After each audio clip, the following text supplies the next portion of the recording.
इस दिवाली तनिष्क लाए हैं अलेख्या, मीनाकारी और प्रोही कारीगरी का जादू। आज ही आइए और घर ले जाइए हमारा नया दिवाली कलेक्शन। गोल्ड ज्वेलरी की मेकिंग और डायमंड ज्वेलरी की वैल्यू पर अप टू 20% ऑफ के लिए visit Tanishq jewellers, India motor circle, Ajmer. शर्तें लागू। अनुभव बहुत अच्छा रहा। ये पुष्कर राज तीर्थों के गुरु हैं। सभी तीर्थों की यात्रा करने के बाद भी एक बार यहाँ प्रणाम करने आना पड़ता है। उसी अंतर्राष्ट्रीय ख्याति प्राप्त जो पुष्कर राज का मेला है, उसका स्वरूप कैसा होना चाहिए, उसी के अनुसार ये आध्यात्मिक यात्रा रखेगी, जिसमें सभी साधु संत, सभी धर्मों के, सभी उपासनाओं के धार्मिक धर्माचार्य उपस्थित हुए हैं। और हमारे विप्रों का पूरा सहयोग, विद्वानों का पूरा सहयोग इस मेला को रहा। देवस्थान विभाग का, हमारे प्रशासनिक अधिकारियों का, इसका मात्र यही उद्देश्य है कि विश्व में शांति, जो विश्व युद्ध के आसार बन रहे हैं वो किसी तरह से ऐसे आसार नहीं बने, विश्व में शांति स्थापित हो, आध्यात्मिक चेतना की जागृति हो। और भारत ही हमारा ऐसा देश है जो, और पुष्कर राज तो हमारे विश्व प्रसिद्ध तीर्थ है, तीर्थों के गुरु हैं। यहीं से शांति का पैगाम मैं देना चाहता हूँ। यहाँ पे संत लोग नहीं आए, क्या कहना चाहिए? महाराज जी, मेरा यहाँ पर इस कार्यक्रम में आने का भाई, तीर्थों की शोभा जो है, सनातन संस्कृति की शोभा संतों से, विद्वानों से, विप्रों से ही होती है। और जहाँ उनका सम्मान नहीं होता है, वहाँ पर प्रशासनिक अमली जामा नाम मात्र का पहना दे, उससे नहीं होता है। नहीं, उनका आज रास्ता बदल दिया गया। संतों का सम्मान होना चाहिए और एक ही रूप से सभी जाएं। सभी विद्वानों का सम्मान होना चाहिए, तीर्थ पुरोहितों का सम्मान होना चाहिए, ब्रह्म सरोवर का सम्मान होना चाहिए। और प्रशासन से मैं यही आशा करता हूं कि कोई भी सरोवर के निकट अनाउंस करते रहें कि जूते चप्पल पहन के नहीं जाएं और इस तीर्थ की महिमा बनाए रखें।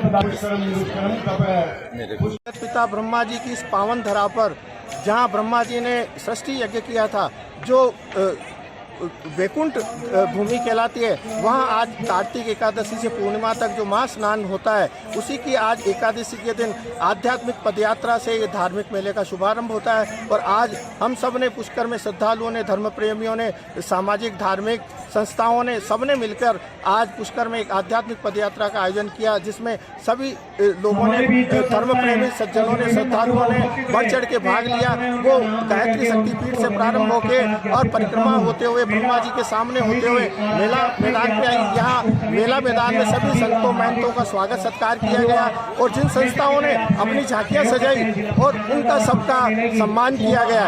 और इसी प्रकार से जो धर्म का और आध्यात्म की और संस्कृति का जो ये सरिता बही है, उसका सबने पुण्य लाभ लिया है और इसके लिए हम सबका आभार व्यक्त करना चाहते हैं। मैं अरुण पाराशर, सामाजिक कार्यकर्ता पुष्कर की तरह जो पुष्कर मेले का मुख्य आकर्षण होता है, धार्मिक संतों की और यहाँ के लोगों की जन सहभागिता से आध्यात्मिक यात्रा निकाली जाती है। इस बार हमने इसका भव्य आयोजन किया है, जिसमें कई तरह के लोक कलाकारों के साथ साधु संतों की, स्काउट गाइड्स की और जो वेदांगी आश्रम की बालिकाएं हैं, वो भी आपके सामने छोटे प्रदर्शन दिखाए कि उनको भी भागीदारी हमने की है। और यह काफ़ी अच्छा लवाजमा देखने को मिला और यहाँ के लोगों ने भी इस आध्यात्मिक यात्रा का जगह जगह भव्य स्वागत किया।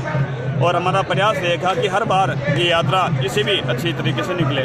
सर, साधु संत बहुत कम आए यहाँ पे यात्रा, जैसा कि इसके पीछे मुख्य कारण जो हमें देखने को समझने का मिला, क्योंकि जो आध्यात्मिक यात्रा का मार्ग है, पुलिस सुरक्षा की दृष्टि से इसको मुख्य मार्ग से न निकालकर बाहर से निकाला गया, क्योंकि बीच में जो सड़कें हैं काफ़ी संकड़ी है, जिसके कारण से जो बग्गियों को, ट्रैक्टर ट्रॉलियों को साथ उनकी जो झांकियाँ निकलती हैं, उनको आने में थोड़ी दिक्कत होती थी। और कार्तिक एकादशी का पावन पर्व भी है, जिस पर बड़ी संख्या में लोग स्नान करने के लिए आते हैं, जिनकी आवाजाही रहती है। तो इन पर्यटकों की और श्रद्धालुओं को किसी प्रकार की असुविधा न हो, इस कारण से पुलिस रिपोर्ट के आधार पर इसको बाहर निकाला गया। लेकिन अब मुझे भी महसूस हो रहा है, क्योंकि लोगों की और संतों की भागीदारी थोड़ी कम रही, जैसा हम अपेक्षा कर रहे थे। तो हमारा प्रशासन का यही प्रयास है कि हम उस लेवल पे इसका बातचीत करके श्रीमान जिला कलेक्टर महोदय और एसपी साहब से बात करेंगे कि अगले वर्ष आध्यात्मिक यात्रा निकले, वो मुख्य बाजार से होकर निकले, ताकि संतों की और आम लोगों की जन से भागीदारी बढ़े। पुष्कर कार्तिक मेला के कार्यक्रमों के श्रृंखला में आध्यात्मिक पदयात्रा जो कार्तिक शुक्ल एकादशी को देवउठनी 11 को जो आयोजित की जाती है परंपरागत रूप से, इसका सुंदर भव्य आयोजन यहाँ हुआ।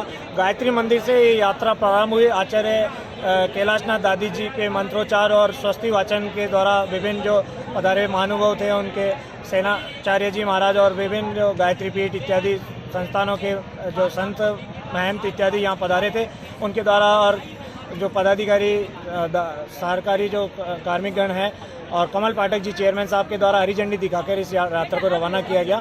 और ये यात्रा कस्बे के विभिन्न मार्गों से होती हुई कपालेश्वर तिराहे ब्रह्मा मंदिर के सामने से होती हुई मेला मैदान में इसका आज समापन हुआ। और यहाँ पर विभिन्न सामाजिक संगठनों के द्वारा यहाँ प्रसाद वितरण भी किया गया और चाय इत्यादि यहाँ पेयजल का वितरण किया गया। शॉल का वितरण भामाशाहों के द्वारा यहाँ किया गया। विष्णु जी चौधरी जो है हमारे अजमेर से, उनके द्वारा भी और भी विभिन्न जो भामाशाहों के द्वारा यहाँ विशेष सहयोग रहता है। और कई सारे स्कूलों की जो झांकियाँ यहाँ प्रदर्शित रही और एक विशेष शौर्य प्रदर्शन बालिकाओं के द्वारा वेदांगी वंदना जी की टीम है ब्यावर से पधारे थे, उनके द्वारा यहाँ इस कार्यक्रम में किया गया। सर यहाँ में साधु संतों की कमी दिखी गई, क्या कहना चाहते हैं? साधुओं की कमी नहीं थी, संत विभिन्न संत पधारे थे और विभिन्न धर्म गुरु भी। आज हमारा सौभाग्य है कि सर्वधर्म मैत्री संघ का प्रतिनिधि मंडल भी यहाँ आया था। फादर कॉस्मस शेखावत और गुरुद्वारे से और ब्रह्म कुमारी से और जैन समुदाय से इत्यादि विभिन्न पंथों के धर्मगुरु यहाँ रहे। क्रिश्चियन समाज से भी पधारे हैं इस प्रकार से, और मुस्लिम समाज के भी प्रतिनिधि आने के उन्होंने अपनी सहमति दी गई थी। इस प्रकार से विभिन्न सामाजिक संगठनों के द्वारा जो सहयोग से ये कार्यक्रम हुआ है